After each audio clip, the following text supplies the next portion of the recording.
আমি হাত জোর করে তোমার কাছে মাপ চাই। এই যে কান ধরলাম, এই যে কান ধরে মুড বস করি। আমি দরকার তোমার পায়ে ধরি, এরকম করো না প্লিজ, আমি তোমার পায়ে ধরি। মামা মাথা মুথা পুরা গরম, ম্যাচটা দিয়ে তো বিড়িটা ধরাই। এই তুই ম্যাচ চাইলে তুই ম্যাচ দিয়ে দিলি, আর তুই সিগারেট খাসকি লেগা। সিগারেট খাবে একটা পুরুষ বলা, তুই কি পুরুষ? তুই যদি পুরুষ হইতি তাহলে ওই মেয়ের কাছে রিলেশনের লেগে হাতে পায়ে ধরতি। আরে বেটা, আমি কি ওর লগে রিলেশন রাখার লিগে রাতে পায়ে ধরতেছিলাম? আমি তো রাতে পায়ে ধরতেছিলাম। হুন, আমি হাত জোর করে তোমার কাছে মাপ চাই। এই যে কান ধরলাম, এই যে কান ধরে মুড বস করি।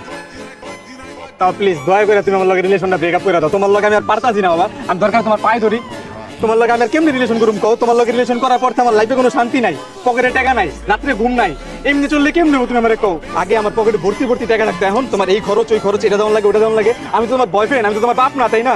তোমার লিগে আমার কিস্তি চালাইতে হয়, প্রত্যেক সপ্তাহে আমার কিস্তি দিতে হয়। এত প্যারা আমার দিও না, আমি নিতে পারতাছি না। আগে যদি জানতাম রিলেশন এত প্যারা, আমি জীবনে রিলেশন করতাম না। তোমার পায়ে ধরি, তুমি আমার ছেড়ে দাও প্লিজ।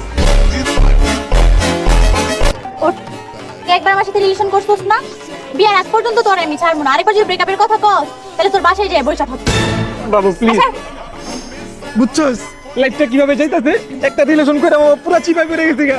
মামা এটা এমন চিপা, এই চিপা যদি একবার বাস গারস, এই বাস আর কোনোদিন উঠাতে পারবি না। যত নাড়ানাড়ি করস কোনো কাম হইব না। চকা ছিল না কাটতে ঘর, আমরা বুঝ।